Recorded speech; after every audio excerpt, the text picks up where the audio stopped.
Hello, how are you to find out? This is me, ang kasambahay sa Hong Kong. A day in my life here in Hong Kong. Habang kami ay nagsusumba sa baba, biglang dumating yung isa naming kaibigan. Kaya ayan, nagyaya siya sa Caesarea para doon daw kami kakain. Actually, last year pa lang namin yan pinaplano na kakain kami dyan. Pero hindi kasi nagtutugma-tugma yung mga day off namin. Ako kasi ang day off ko ay Saturday. Tapos sila ay Sunday. Pero ngayon natuloy na dahil nga statutory kasi nung 31 kayo yung day off ko, na-move siya ng Sunday. At sa wakas, nakulayan din namin ang aming matagal na drawing. Habang pala kami ay papunta dun, binidyohan ko muna itong mga prutas dahil sobrang nagandahan ako at namumurahan.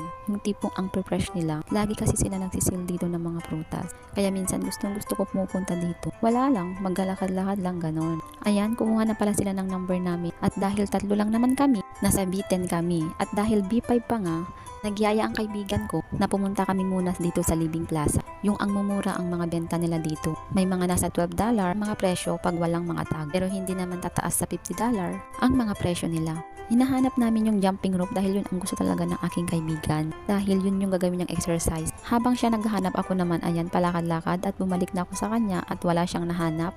Kaya ito na lang ang binili niya. Pumunta naman ako sa mga damit dahil ang mumura nasa $39 siya. Pero syempre for the window shopping lang tayo. Nakapasok na pala ang kaibigan namin kaya ayan niyaya niya kami na kumain na. Naka-order na rin pala siya ng pizza. Ayan, sobrang sarap ng pizza.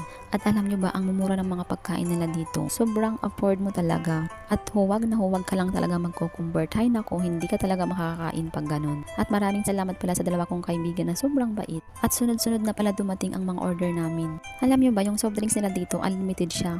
Yung kaibigan ko naman, inilabas na yung niluto kong manok at saka kanin. Wala naman kami kasing balak na pumunta dito. Pero syempre, yung isang naming kaibigan, nagyaya kaya ayan, for the go na kami. Katapos namin kumain, umuwi na rin kami. Ayan, please share and follow naman. Thank you and God bless. Bye-bye.